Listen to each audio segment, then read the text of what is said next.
game. I did watch the highlights. The Golden Boot winner is doing Golden Boot winner things, and yeah, gentlemen, how was it? I'm gonna do my little wrestling bit here.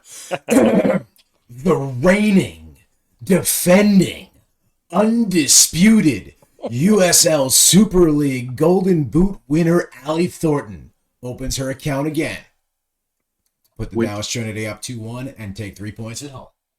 I mean, I'm gonna say it kind of looked like a handball from the replay I watched, but who cares? We'll just keep it rocking. Sorry, Marcus, did you say you watched the replay or you didn't? I watched it. I watched the whole game. So shout out everyone. Get your Peacock accounts for Super League games. But yeah, go ahead. What a boring first half. Yes. The first half was so boring. I mean, season opener, long off. Well, I guess not that long an off season, right? They only had 3-4 weeks. But yeah, the rust always takes a minute to come out. Yeah, it really did for both teams. Yeah. So, but how was the atmosphere? How was things like? We'll talk about the game and then thoughts about the league in their second year and any improvements we may have seen. So if I seem a little distracted right now, Celtic are in pens in the reverse of their Champions League qualifier here. So I've got that going on in the background, and it's an interesting one for sure. But atmosphere at the Cotton Bowl, 2,500 and change, which is a little disappointing, I think, for we expected a bigger opener. Obviously competition going on the other side of town there with Sun coming up to Frisco and big ordeal going on up there. But I think 25 and change was a little underwhelming considering how well they did all last season. I think that the crowd was also a little bit more muted than last season, although they were very responsive. Which you're going to get that early in the season too. You're getting people that, some of these people that might be their first soccer game ever, right? Some of these, especially kids that are out there, right? They may have never been to a professional soccer game in their life. Yeah. As far as attendance goes, I think they'll build to the state fair game, and then from there they'll get to an average. Yeah, I think last year Celtics, they kind of, other than the first big, attendance game, they progressively averaged slightly higher per game, barely, but a little at a time. I don't know. I don't know what their number is for sustainability, but it probably helps that they're not really paying rent, I think. So, but a lot of that operational cost comes out of that, right? And who knows, right? Maybe they don't care as much until not to get really too insider baseball here, but we know that we've got some changes happening with Fair Park management over the next couple of weeks. I only think one game left with the current management. So, let me tell you, everyone's excited about that. Yeah. So, maybe they ramp up a little bit more on that. But look, we had fun. There was a great atmosphere. Shout out to the Neal family. Just like they're just so involved, right? Charlie Neal coming out to the tailgate to hang out. You got to send him the podcast link too, because I got to do that. He absolutely asked about it. But just coming over to us after the game. This is the owner of the club, right, or one of the principals of the club. President. His dad owns the club. Okay, whatever you want to call it, right? He owns it, right? The family owns it, right? This is a family venture. He is one of the principals of the club coming over to us after the game to thank us for making noise and thank us for bringing the atmosphere. Unheard of in this town. Yeah, well, I mean, he came over and hit the drum with us last year. Remember, a couple of times. Yeah, no, it's just again, I can't say enough good things about what these guys are doing for the game in town and just how much they really clearly care about everything that's going on. Yeah, it's refreshing, especially coming from FC Dallas, where we used to have meetings with the owner once a year to where we are now, which is they might remember scheduling the meeting once a year with just staff. Once you win a Super Bowl, the whole atmosphere changes. Once you win a Super Bowl, can't relate. It's pretty. It's once unfortunately, now that your tight end's engaged, things are going to get really crazy. Fair enough. But yeah, go ahead. The game itself, first half was pretty darn boring. I think Spokane scored in the first half, though, right? They did. Yeah, I can't remember what minute they scored. 21st, 22nd. A great shot. If you're looking for details, if you're looking for game details, head over to thirddegree.net and check out my write-up. They scored a pretty good shot. I think that is a low probability goal that they scored, and I mean, it was a good shot. And it was like a 0.13 xG or something like that. But way to bury it. Right, way to bury it, and also it was a magnificently placed through ball over the top to just absolutely was land right in front of Ali Cook, who just went top in, and Riley Foster just couldn't get up to it, and there's not a lot of keepers in this league or in women's football in general that make that save. So second half got a little bit more exciting. Maybe we're being biased because that's we're when you homers on this scored. one. Yeah. Now, but I do think that Dallas Trinity came out and just kept doing their thing. One of the things I enjoyed about Trinity this game was they just stuck to their game. Yeah, the whole game. They were like, it's going to happen. It'll come together. We'll do our thing, and it did. I think one of the things that carried this team to its doomsday offense stats last year was not necessarily just their ability to score goals, but they were creating quality chances. The chances that Dallas Trinity creates are like high XG chances. Like you can see it all through the season. And beyond that, to have a finisher like Allie up front, Allie last year way outperformed her XG. And she consistently did it all year. And at the end of it, it's like, if you look at the chart, it's just so yeah, credit to Dallas Trinity creating quality chances and burying those chances. I think that matters. And so the first goal, the equalizer, was scored by Winnie Bellata, who got one back on her on her previous club. She played for Spokane last year, so that's got to be a great feeling to get one on a club that. It's always good, right? Like it doesn't have to be aggressive and.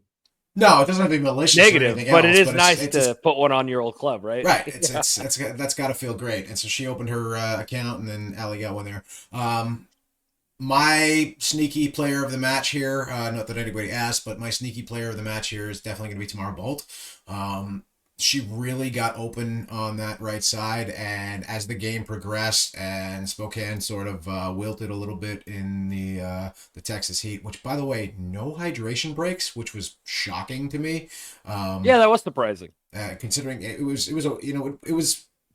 wasn't the warmest game we've ever played down there, but it's a pretty warm day, and the heat was still radiating off the cement and everything else. So it was hot in there, so surprising that. But late in the game, Tamara Bolt got open and really just pushed up that right side over and over and over again. And it was her cross. It was a pass from Allie Thornton to Tamara Bolt, or that I believe led to the Winnie Bellata goal. And there's just a lot of activity going on that side, and Tamara Bolt really, really opened it up. Yeah, look, we talked about it in the preview, right? For me, this team's gonna really see a lot of their success with the kids that they have progressing, and Tamara Bolt's one of them, and she clearly has. The other thing was, man, how about Chioma finding another gear? Some of the runs she was making, and then some of the little jukes she did. Yep, that was so much fun to watch. Hearing the whole stadium go, ooh. Yeah, this was there was a lot of great touch. There was a lot of great just back and forth play. And like you said, they came out with their game plan and they stuck to their game plan. They stayed in the high press the majority of the game. A couple of yellow cards picked up on both sides. I would love to see Amber Weisner lead the league in yellow cards because she's just a boss in the midfield, and it's a lot of fun to watch her play. Still got it. It's just a lot of fun to watch her play, and this is I believe going to be her last season. She said this is it. This is one last run, so could be fun, and hopefully she can continue to lead the league in yellow cards. Look, I think that consistency in game plan was what killed us in the second half of the season. Whenever Pauline McDonald came in, it seemed like she didn't want to stick to her game plan and would make certain moves that really messed some stuff up here and there. And it not to take away from the fact that she had an injured roster, but she seemed to be more reactive to the game, which is a good thing sometimes. But I think sometimes you got to stick to the game plan. And clearly this team had a winning game plan through the first half of the season last year, and then something happened. So Yeah. And it was definitely interesting to see them play the formation that I think they want to play when Lexi's back. Lexi Misimo, who is still injured and was still in a walking boot on Saturday. To be fair, though, still putting plenty of weight on it. Oh yeah, absolutely. Yeah, and she wasn't like limping. She was only walking weird because of the boot. So there's the fingers crossed that she's just keeping it on as a precaution. And they slotted Wayne Bellata into that 10 spot. It looks like that how they're gonna want to play that. I would not be surprised to see that get messed around a little bit and see a few different other bodies in that spot. Celie Strong might get some time there. Obviously, Cameron Lancaster. I want to talk about the fact that they went with Bellata over Lancaster. Interesting choice. Right decision for the match, I think. Yeah, because, it worked. Wayne got the goal, and she looked good doing it, and had a couple of great touches late too. So there's that. Well, talking to Jesse over at the Pegasus post game, I think one of the things he was talking about was his concern with Cameron Lancaster is that they just beat the hell out of her, and she's not really getting protected. There's no one punishing people for that, which, I kind of would like to see Amber come up and lay someone out after they take Cameron out. But at the same time, she was one of the most foul players last second half of the season. This is not ice hockey, sir. I just do not have enforcers. Okay? Maybe it's because I like a bastard six. Maybe that's the problem. if there is an enforcer in this league, I can promise you is Amber Wisner. I mean, it's Amber or it's that one player from Tampa Bay, right? I can't remember her name. Yeah, fair enough. Because who are you? So some breaking news that some news that just broke right before we hopped on to record. Defending Africa Cup of Nations winner Deb Abiodun of the Nigerian Super Falcons has been recalled on loan back to the Washington Spirit. Yeah, I missed that. Yeah, I just broke before this. Yeah, that's on my list. I was going to mention that while I wrapped up around the league bit. This is as a side note, this is why having two Division I women's leagues on different schedules don't make any sense. Why not recall her before the first home game? Yeah, that doesn't make any sense whatsoever. Hey, the good news is Tina, who made the big Nigerian championship flag and brought the jersey and everything, got the photo and everything. Got the photo, got the autograph, and Deb was incredibly grateful to see that when she came up. She was to watch the interaction between Deb and Tina. Just Deb seeing that banner and seeing the Nigerian jersey that Tina had. Just a great moment. Just like one of those cool fan player moments that just you don't get to see often at top levels. Yeah. But just frustrating to hear that news. Obviously, I go back to Sam Meza, and losing Meza halfway through the season like that. That's frustrating. Well, it's not halfway. It's literally first game. Like the season. Well, last year was halfway. Yeah, sorry, I meant Mesa was halfway. Yeah. It's like, hey, let's recall you after the first game. I'm like, then why not? Why did you even let me stay for training camp? This seems did they have an injury or something? I don't know. But they just saw her ball out in one game and were like, we need her back. Look, hopefully it's the same thing as Mesa though, where she comes back, balls out, and all of a sudden her career is just.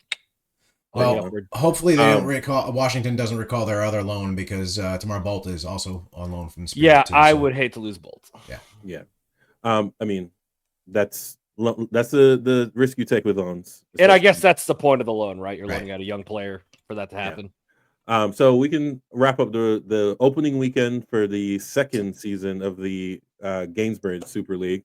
So we had Brooklyn beat the defending champs 2-1. Shout out to Brooklyn, who made the offseason signing of the We're not shouting out Brooklyn right now. We're not shouting Brooklyn out now. BK all day. You know how it is. Brooklyn get the money. I appreciate it, but not when they're coming to town next week. If by money you mean the goal scored against them last season, yes. Yeah, fair enough. Brooklyn gets the money, but the only thing they're going to be getting out here next week is a couple L's.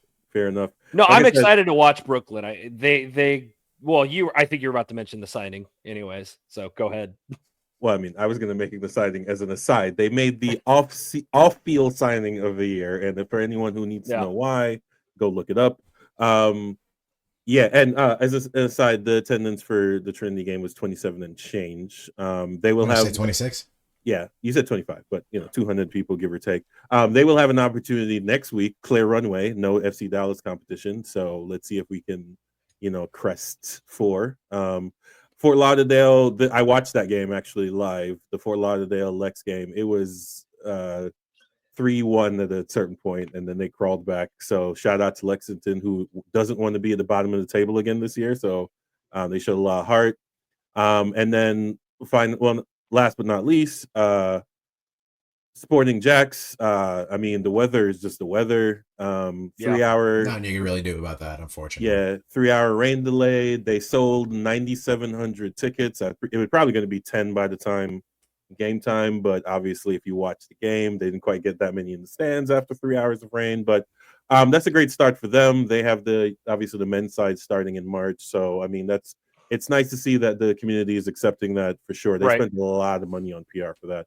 And if you notice, there are 8 games here, but there are 9 teams. It means every week somebody's going to sit out. So yeah, it's weird.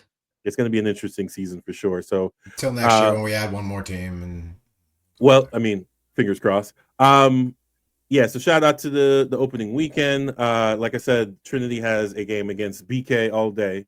Tailgate will kick off once again at 5 p.m. Just walk up from the parking lot. You can't miss us. Come hang out, grab a beer, make a sign, make some noise, hit the drum. We should have community beer by this game. Nice. Yeah. But yeah, come out, grab a beer, hang out with us, make a sign, talk to Hubert, or don't. Yeah, hit the drum. I mean, like I said, no FC Dallas game. So everyone listening to this, for sure, come out. Let's run up the numbers. Feel free to talk to everybody in the supporters group except for the 2 of us, if that's what you feel. If you don't like us, that's fine. I mean, on that subject, shout out to the Unstable. Shout out to Andrea, who brought friendship bracelets to the tailgate. I have one. That was honestly really awesome. Cool. Yeah. I should have worn mine today. I didn't. But you got a friending me. Yeah, it thank was you for fun. No, come on, it's the Golden Girls. It's thank you for being a friend. We can't sing that on I can't YouTube. sing that. Copyright. Sir.